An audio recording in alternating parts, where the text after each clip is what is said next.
कारखाने से बहुत देर से छुट्टी हुई थी और मरियम अपने घर जा रही थी। रात की तारीकी और सन्नाटा दिल चीर देने वाला था। खाली सड़क पर अचानक ही 3 आवारा लड़के मरियम का पीछा करने लगे। वह घबरा गई थी। वह तीनों लड़के उसकी तरफ चलते आ रहे थे। मरियम ने पागलों की तरह भागना शुरू कर दिया। वह तीनों लड़के उसे पकड़ना चाहते थे। फिर वह एक पेड़ के पीछे छिप गई, लेकिन नहीं जानती थी कि उस तरफ पर एक अजीब सा साया है जो उसे लगातार देखे जा रहा है। मरियम एक गरीब खानदान से ताल्लुक रखती थी। उसकी मां अंतहाई गरीब औरत थी और वह 5 बहन भाई थे। मरियम के पिता का इंतकाल हो गया था और मरियम एक कारखाने में काम करती थी। कारखाना उनके घर से बहुत फासले पर था। वह रोजाना पैदल ही आती और जाती थी। मरियम हमेशा उदास रहती थी। वह अपने घर के हालात देखकर परेशान रहती थी। वह एक छोटे से किराए के घर में अपने बहन भाइयों और अपनी मां के साथ रहती थी। उसका मकान मालिक अंतहाई बदमिजाज आदमी था। वह हर दूसरे दिन उनके दरवाजे पर खड़ा होता था। वह मरियम पर बुरी नजर रखता था। उसकी मां से कहता कि अपनी बेटी मरियम का निकाह मुझसे कर लो और फिर मैं तुम्हारा किराया माफ कर दूंगा। लेकिन मरियम की मां को यह बात गवारा न थी, क्योंकि वह मालिक मकान बहुत बड़ी उम्र का एक बूढ़ा इंसान था, जबकि मरियम अभी सिर्फ 18 साल की थी। जब वह कारखाने से वापस आ रही होती तो सड़क पर कुछ आवारा लड़के उसे देखते थे, लेकिन मरियम हमेशा दिन की रोशनी में तेज तेज कदमों से चलते हुए घर पहुंच जाती थी। लेकिन एक दिन कारखाने में बहुत ज्यादा काम था और उसकी छुट्टी बहुत देर से हुई।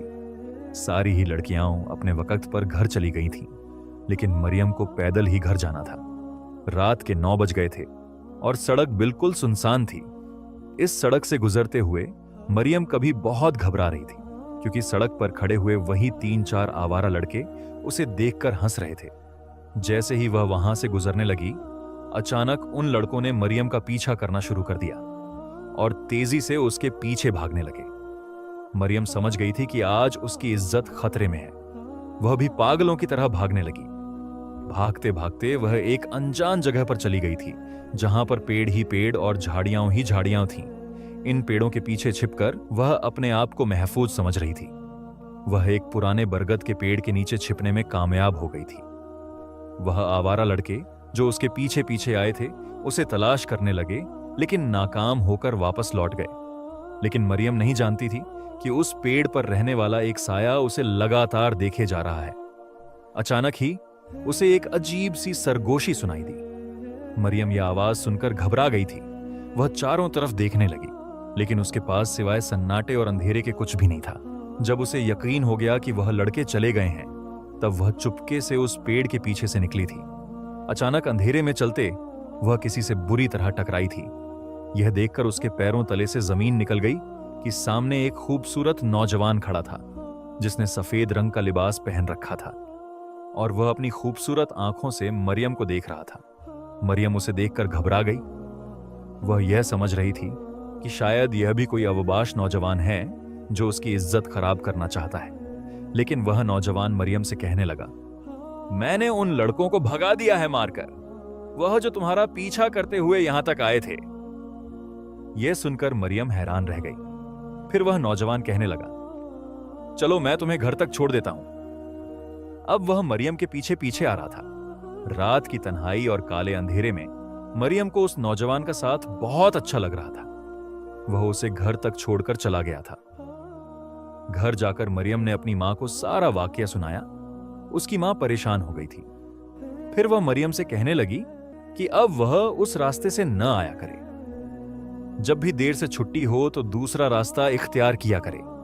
मरियम ने अपनी मां की बात सुनकर सर हिला दिया था, क्योंकि वह अपने घर का सहारा थी। उसके कारखाने की तनख्वाह से ही उसके घर का गुजारा होता था। फिर दूसरे दिन वह काम पर चली गई और वापसी छुट्टी में उसने दूसरे रास्ते को इख्तियार किया था। लेकिन यह रास्ता एक वीरान जंगल से होकर गुजरता था। इस जंगल से गुजरते हुए अचानक ही मरियम को अपने पीछे कदमों की आहट सुनाई दी। वह इन आवाजों को सुनकर घबरा गई थी। जैसे ही पलटकर देखा तो पीछे कोई भी नहीं था। पेड़ों के सूखे पत्ते जमीन पर बिखरे थे और मरियम को ऐसे लग रहा था जैसे इन पत्तों के ऊपर उसके पीछे पीछे कोई चलता हुआ आ रहा है। कदमों की खामोश आहट उसका पीछा कर रही थी। वह और भी तेज तेज चलने लगी, लेकिन यह रास्ता बहुत तवील और लंबा था। अचानक ही फिर से उसे अपने पीछे कदमों की आवाजें सुनाई देने लगी। जैसे ही वह पलटी तो पेड़ के पीछे से निकलकर वही नौजवान उसके पीछे चला आया जो कल उसे घर तक छोड़कर गया था। मरियम उस नौजवान को देखकर हैरान रह गई, जिसकी खूबसूरत आंखें अंधेरे में खूब चमक रही थीं। वह मरियम को देखकर मुस्कुराया और उससे कहने लगा, तुम एक डरपोक लड़की हो। मैं देखता हूं कि तुम बहुत खौफजदा नजर आती हो। क्या मैं तुम्हें घर तक छोड़ दूं? मरियम सर झुकाकर कहने लगी, हां, उसे इस रास्ते से गुजरते हुए बहुत डर लगता है। यहां वीरानी और सन्नाटा है, जबकि दूसरे रास्ते पर शैतान नुमा इंसान फिरते हैं जो उसका पीछा करते हैं। तो वह नौजवान कहने लगा, मुझसे घबराने की जरूरत नहीं, मैं तुम्हें कुछ नहीं कहूंगा। चलो मैं तुम्हें घर तक छोड़ देता हूं। फिर रोजाना ही ऐसा होने लगा। वह नौजवान मरियम को उसके दरवाजे तक छोड़ देता और वापसी में मरियम उसी रास्ते को इख्तियार करती। आते जाते वह नौजवान मरियम को बहुत अच्छा लगने लगा। एक दिन मरियम उससे कहने लगी, तुम्हारा नाम क्या है? वह नौजवान कहने लगा, मेरा नाम रेहान है। मरियम उससे कहने लगी, तुम कहां रहते हो? तो रेहान कहने लगा, मैं इस जंगल के पीछे जो बस्ती है वहीं पर रहता हूं। यह सुनकर मरियम ने सर हिला दिया था, लेकिन वह दिल ही दिल में रेहान को पसंद करने लगी थी। तो बड़ी शिद्दत से हर रात जब भी कारखाने से वापस आती, उसका इंतजार कर रही होती।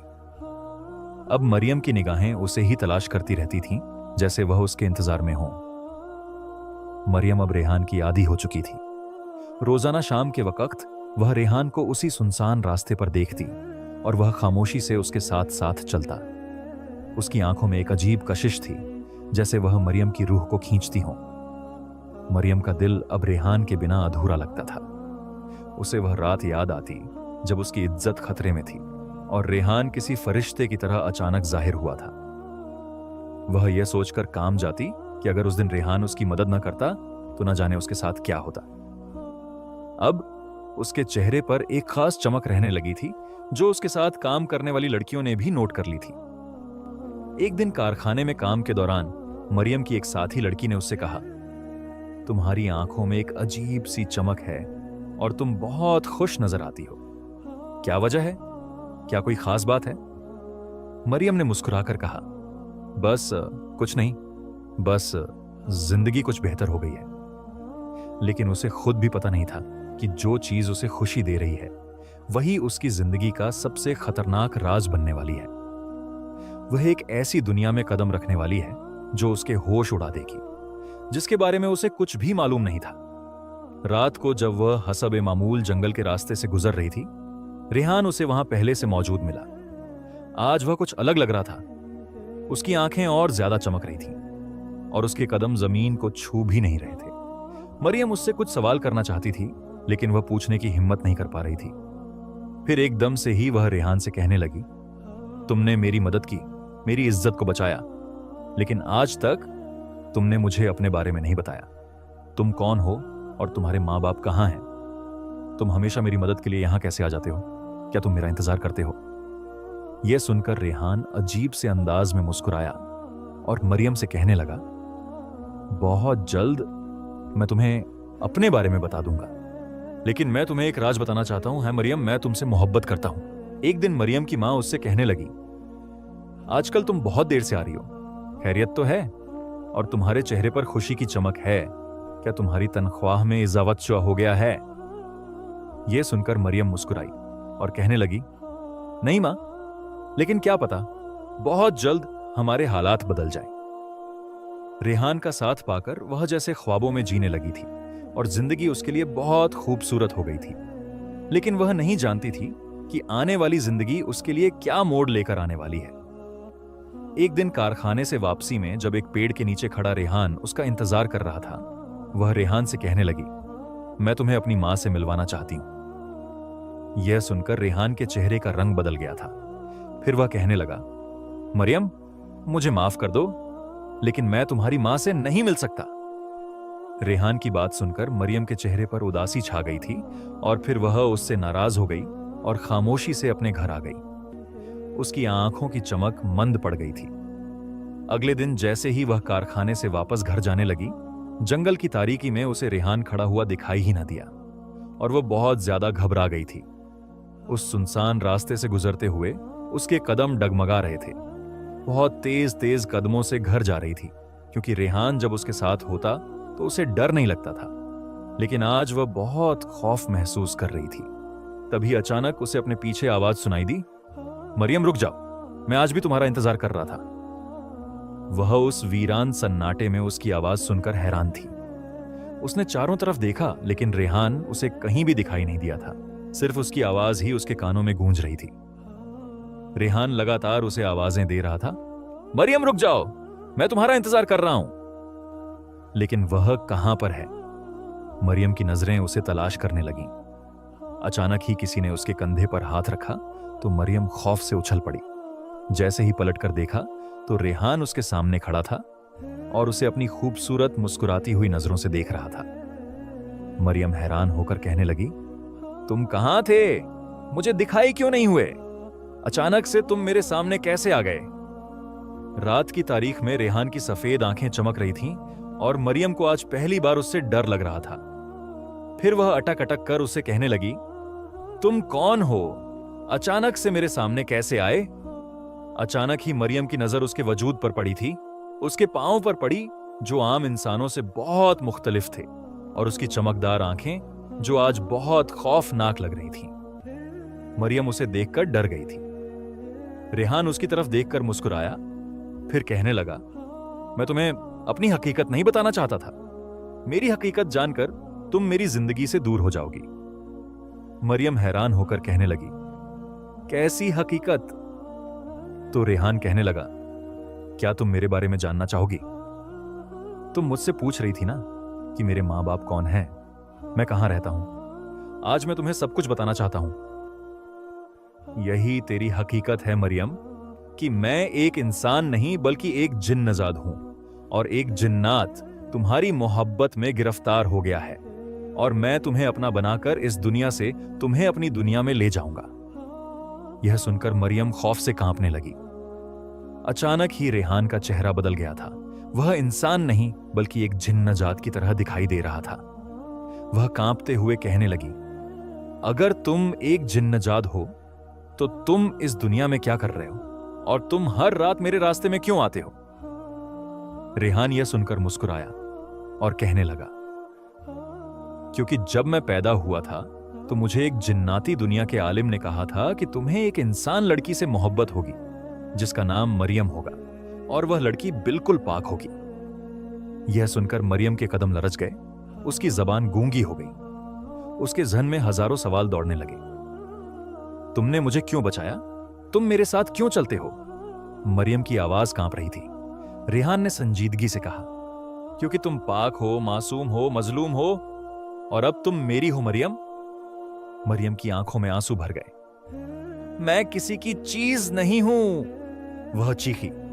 रेहान ने नरमी से उसकी तरफ कदम बढ़ाए। मैं तुमसे मोहब्बत करता हूं मरियम, और इस मोहब्बत की कीमत तुम्हें भी चुकानी होगी, वह भी मुझसे निकाह करके। यह सुनकर मरियम के होश उड़ गए थे। वह वहां से भागने लगी, लेकिन ऐसे लग रहा था जैसे जिन्नजाद रेहान उसका पीछा कर रहा है। वह घर चली आई थी, लेकिन उसके चेहरे का रंग उड़ा हुआ था।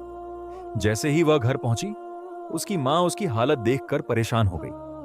वह मरियम से कहने लगी, मरियम क्या हुआ? क्या आज फिर उन लोगों ने तुम्हारा पीछा किया? तो मरियम ने रोना शुरू कर दिया था। उसे यकीन नहीं आ रहा था कि रेहान एक जिन्नजाद है जो उससे निकाह करना चाहता है। दूसरे दिन काम पर जाते हुए वह घबरा रही थी, और छुट्टी के बाद वह उस रास्ते से नहीं गई जहां पर रोजाना रेहान उसका इंतजार कर रहा होता था। लेकिन जैसे ही वह दूसरे रास्ते से गुजरने लगी, अचानक ही वही लोग उसका पीछा करने लगे जो उस दिन उसके पीछे लग गए थे। वह तीनों के तीनों आवारा लड़के उसके पीछे भागने लगे। वह कई दिनों से मरियम का इंतजार कर रहे थे, और आज मरियम उनके हाथ लग गई थी। फिर खुद ब खुद मरियम के कदम उसी तरफ उठने लगे। वह जानती थी कि कोई है जो उसे बचा लेगा, जो उन आवारा लड़कों को अपने खौफ से इस कदर दहशत में मुब्तला कर देगा कि वह उसका पीछा छोड़ देंगे। मरियम के कदम उसी जंगल की तरफ उठ रहे थे। हर तरफ तारीकी थी। उस जंगल के घुप अंधेरे में मरियम भी एक पेड़ के पीछे छिप गई थी, लेकिन उन आवारा लड़कों के भागने की आवाजें उसके कानों में आ रही थीं। तभी उनके चीखने की आवाज सुनकर मरियम ने अपने दोनों कानों पर हाथ रख लिए थे। वह जान गई थी कि जिन्नाजाद रेहान आ गया है उसे बचाने के लिए। वह जानती थी कि वह एक जिन्नात है जो बहुत ताकतवर है, और एक जिन्नात मरियम से मोहब्बत करने लगा है जो उसे कोई तकलीफ नहीं पहुंचने देगा, क्योंकि वह बिल्कुल मासूम है, पाकीज़ा है, सिर्फ और सिर्फ उस जिन्नाजाद की मोहब्बत के लिए। उसी पेड़ के पीछे छिपी मरियम अब रेहान जिन्नात का इंतजार कर रही थी, लेकिन वह उसके सामने नहीं आया। मरियम की आंखें उसे तलाश कर रही थीं, लेकिन वह न जाने कहां छिप गया था। तभी अचानक मरियम चिल्लाते हुए कहने लगी, तुम मेरे सामने क्यों नहीं आते?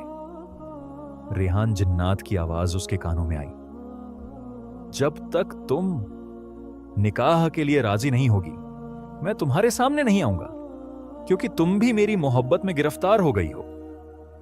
हमारी मोहब्बत इस दुनिया में एक अनोखा रंग लेकर आएगी, एक जिन्नजाद और एक इंसानी लड़की की मोहब्बत। क्या तुम भी मुझसे मोहब्बत करती हो? रेहान जिन्नजाद ने उससे पूछा। अब मरियम खामोश थी। थोड़ी देर बाद वह घर आ गई थी, लेकिन जैसे ही उसने घर में कदम रखा उसके पैरों तले जमीन निकल गई, क्योंकि सामने उसकी मां नीचे जमीन पर बेहोश पड़ी थी और उसके छोटे भाई बहन अपनी मां से लिपटे रो रहे थे। मरियम अपनी मां की हालत देखकर बहुत परेशान हो गई थी। वह फौरन ही उसे एक सरकारी अस्पताल लेकर गई, जहां पर डॉक्टर ने उसे बताया, तुम्हारी मां को एक बहुत खतरनाक बीमारी है, इसका इलाज कराना जरूरी है, वरना तुम्हारी मां मर जाएगी। यह सुनते ही मरियम ने रोना शुरू कर दिया था, जबकि उसके छोटे भाई बहन घर में थे जो अपनी बड़ी बहन और मां का इंतजार कर रहे थे। घर की हालत बहुत खराब थी। दूसरे दिन मरियम कारखाने भी नहीं जा सकी थी। वह अपनी बीमार मां को वापस घर ले आई थी, क्योंकि उसके पास इलाज के लिए पैसे नहीं थे। अगले दिन वह कारखाने गई और मालिक से कहने लगी कि मुझे कुछ पैसे चाहिए, मेरी मां बीमार है, मैं जल्द ही यह पैसे अपनी तनख्वाह में कटवा लूंगी। कारखाने के मालिक ने गुस्सा किया और कहने लगा, मैं किसी को भी एडवांस तनख्वाह नहीं देता, और वैसे भी तुम काम छोड़कर चली जाओ तो क्या भरोसा है। यह सुनकर मरियम ने रोना शुरू कर दिया था। मां के इलाज के लिए उसे पैसों की जरूरत थी। फिर उस रात उस सुनसान और वीरान रास्ते से गुजरते हुए कोई उसका इंतजार कर रहा था। पेड़ के नीचे खड़ा हुआ वही जिन्नजाद जो हमेशा मरियम का इंतजार करता था, लेकिन आज मरियम के चेहरे पर परेशानी थी। तभी वह रेहान जिन्नजाद उसके सामने आया और उससे कहने लगा, मैं जानता हूं कि तुम बहुत परेशान हो, मैं तुम्हारी मदद करना चाहता हूं, तुम्हें पैसों की जरूरत है। मैं जानता हूं अगर तुम मेरी बात पर राजी हो जाओ तो मैं तुम्हारी सारी जरूरतें पूरी कर दूंगा। तुम्हारी जिंदगी इस दुनिया में बहुत ऐश से गुजरेगी, न सिर्फ तुम्हारी बल्कि तुम्हारे छोटे भाई बहनों और तुम्हारी मां की भी। उसकी बात सुनकर मरियम खामोश थी, लेकिन वह एक जिन्नजाद से कैसे निकाह कर सकती थी। लेकिन साथ ही वह इस बात पर भी परेशान थी कि उसे पैसों की जरूरत है और मां का इलाज कराना जरूरी है। फिर वह जिन्नजाद से कहने लगी, मैं तुम्हारी कौन सी ख्वाहिश पूरी कर सकती हूं? यह सुनकर वह खौफनाक अंदाज में मुस्कुराया और मरियम से कहने लगा, मैं तुमसे निकाह करूंगा, क्योंकि जब मैं पैदा हुआ था तो मुझे एक जिन्नाती आमिल ने कहा था कि तुम्हारा एक लड़की से निकाह करना जरूरी है, वरना तुम्हारी सारी ताकतें जाया हो जाएंगी। इसलिए मैं तुमसे निकाह करना चाहता हूं। इसके बाद तुम्हारी जिंदगी मेरे नाम हो जाएगी, फिर तुम दूसरे किसी इंसानी लड़के से शादी नहीं कर सकती। अगर तुम्हें यह शर्त मंजूर है तो मैं तुम्हें दौलत से मालामाल कर दूंगा, अपना सारा जिन्नाती खजाना मैं तुम्हें दे दूंगा, तुम्हारी यह दुनिया बहुत खूबसूरत हो जाएगी। मरियम चुपचाप उससे बातें सुन रही थी। गरीबी ने उसके दिल से एक जिन्नजाद का डर खत्म कर दिया था। हालात ने उसे यहां तक पहुंचा दिया था। शायद वह उस जिन्नजाद की बात मानने पर मजबूर हो गई थी। अगले दिन लाल रंग का जोड़ा पहनकर वह उसी पेड़ के नीचे खड़ी थी जहां पर रेहान जिन्नात उसका इंतजार कर रहा था, क्योंकि उसे अपनी मां के इलाज के लिए पैसों की जरूरत थी। अपने छोटे भाई बहनों के लिए उसे एक अच्छी जिंदगी खरीदनी थी। तभी वह जिन्नजाद मरियम को अपनी दुनिया में ले गया। उसकी दुनिया बहुत खौफनाक थी।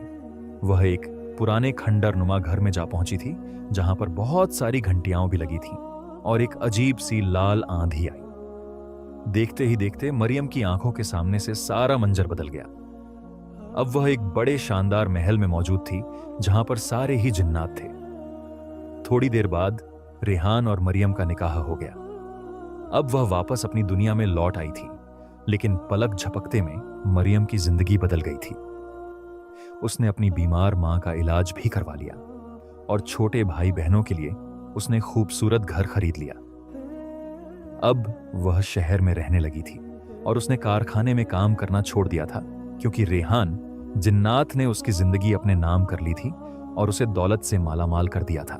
फिर एक दिन मरियम की मां उससे कहने लगी, अब मैं तुम्हारी शादी करना चाहती हूं, क्योंकि तुम्हारी शादी की उम्र हो गई है। अब तुम्हारी छोटी बहन इस काबिल हो गई है कि वह घर के मामलात संभाल सके। यह सुनकर मरियम घबरा गई और अपनी मां से कहने लगी, नहीं नहीं मां, मैं शादी नहीं कर सकती। मेरी शादी का ख्याल अपने दिल से निकाल दें। मरियम की मां उसकी बात सुनकर हैरान रह गई थी। फिर वह कहने लगी, आखिर क्या वजह है, तुम शादी क्यों नहीं करना चाहती?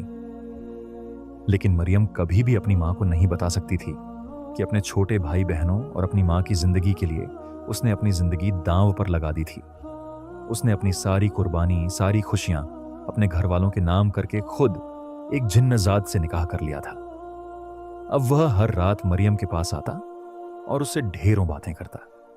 कभी कभार वह मरियम को अपनी दुनिया में ले जाता, लेकिन मरियम ने सारी जिंदगी शादी नहीं की, बल्कि एक जिन्नजात के नाम पर उसने अपनी जिंदगी गुजारी थी।